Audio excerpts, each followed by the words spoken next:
Good morning students, welcome to my channel dreams make real. बच्चों, आज मैं आप लोगों को 10th क्लास की आपकी हिंदी की कार्यपत्रक नंबर 78 जिसकी तिथि 27 जनवरी 2021 रहेगी। बच्चों, चलिए हम इसमें गद्यांश को पढ़कर कुछ प्रश्नों के उत्तर देने हैं। चलिए गद्यांश को पढ़ेंगे, समझेंगे और उसके बाद जो हमें विकल्प वाले प्रश्न दिए गए हैं उसमें सही उत्तर का चयन करेंगे। किसी भी राष्ट्र का इतिहास उसके वर्तमान और भविष्य की नींव होता है। देश का इतिहास जितना गौरवमयी होगा, वैश्विक स्तर पर उसका स्थान उतना ही ऊंचा माना जाएगा। यूं तो बीता हुआ कल कभी वापस नहीं आता, लेकिन उस काल में बनी इमारतें और लिखे गए साहित्य उन्हें हमेशा सजीव बनाए रखते हैं। देखो बच्चों, जब मतलब हमारा इतिहास किस चीज़ से जाना जाता है, किस चीज़ से पहचाना जाता है। पुराने समय में जो ऐतिहासिक इमारतें थी या जो साहित्य लिखा गया था, हम उसको कॉपी किताबों के माध्यम से जानते हैं, या हमारा जो बच्चों हमारे म्यूज़ियम होते हैं उसमें हम उन पुरानी चीज़ों को देखते हैं, तभी तो हमें पता चलता है। अगर हम चीज़ों को संजो कर रखते हैं तब हमें पुराना इतिहास पता चलता है। तो इसीलिए बताया गया है कि जो पुरानी चीज़ें हैं, ऐतिहासिक इमारतें हैं या साहित्य हैं, उनको संजो कर रखना बहुत ही ज़रूरी है, ताकि हम अपने आने वाली पीढ़ी को भी वो चीज़ दिखा सकें और वो भी अपना पुराना साहित्य इतिहास को जान सके कि पहले समय में कैसे होता था। यही वजह है कि ऐसी वर्षों पुरानी या यूं कहे कई सदियों पुरानी ऐतिहासिक इमारतें जो संबंधित राष्ट्र के वर्षों पुराने इतिहास की गौरव गाथा कहती हैं, उनके संरक्षण का मतलब वही हो गया, उनको संजो कर रखना है ना, का पूरा पूरा प्रयास किया जाता है। भारत में भी ऐसे कई ऐतिहासिक मकबरे हैं, मस्जिदें हैं, मंदिर हैं और अन्य इमारतें हैं जो स्वयं हमारे विशाल और सम्मानजनक इतिहास की कहानी कहती हैं। लेकिन समय के साथ साथ इन इमारतों और उनमें रखे गए साहित्य को बहुत नुकसान पहुंचा है। क्यों? बिल्कुल पहुंचा है।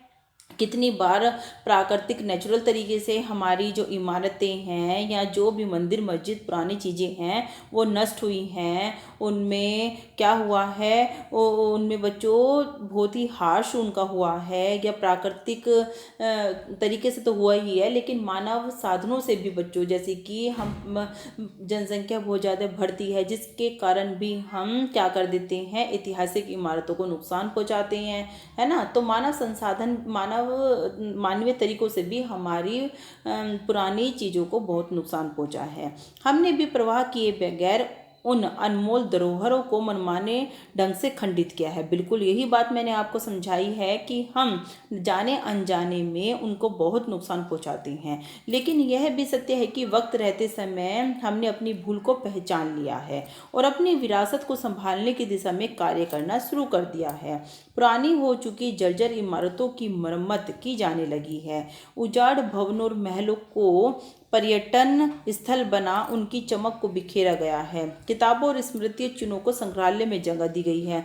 जैसे मैंने अभी आपको बताया है कि एग्जीबिशन जो ये हमारे म्यूजियम्स होते हैं, इनमें चीज़ों को संजो कर रखा जाता है और पता चलता है हमें कितने पहले ज़माने में किस किस तरह की चीज़ों को यूज़ किया जाता था। परंतु विरासत को संभाल कर रखना इतना आसान नहीं है। इसीलिए यूनेस्को द्वारा हर वर्ष 18 अप्रैल को विश्व विरासत दिवस मनाया जाता है। कब मनाया जाता है बच्चों? 18 अप्रैल को, जिसका स्पष्ट उद्देश्य इन इमारतों और उनमें रखी गई धरोहरों की देखभाल करना है। तो बच्चों, आपको अच्छे से गद्यांश समझ में आ गया होगा। अब बहुत ही आसान से हमारे प्रश्न उत्तर हैं, चलिए इनको कर लेते हैं। सबसे पहला देखते हैं, वैश्विक स्तर पर किसी राष्ट्र की पहचान किससे होती है? किससे होती है बच्चों? उसके इतिहास से होती है। पुरानी ऐतिहासिक इमारतों के संरक्षण का पूरा प्रयास क्यों किया जाता है? क्योंकि वे हमारे धर्म से संबंधित है? नहीं। क्योंकि वे सजीव है? नहीं। क्योंकि वे राष्ट्र के इतिहास की गौरव गाथा कहती हैं। हमारे सम्मानजनक इतिहास की कहानी कौन कहता है? ऐतिहासिक मंदिर भी कहते हैं, मकबरे भी कहते हैं, इमारतें भी कहती हैं। तो इसका आंसर आ जाएगा ये सभी।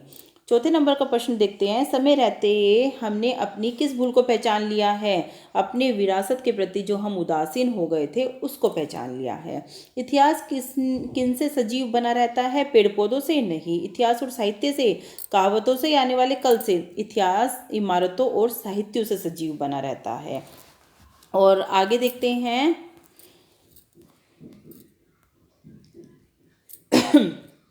विश्व विरासत दिवस प्रत्येक वर्ष किस तिथि को बनाया जाता है? 18 अप्रैल को यूनेस्को द्वारा बनाया जाता है।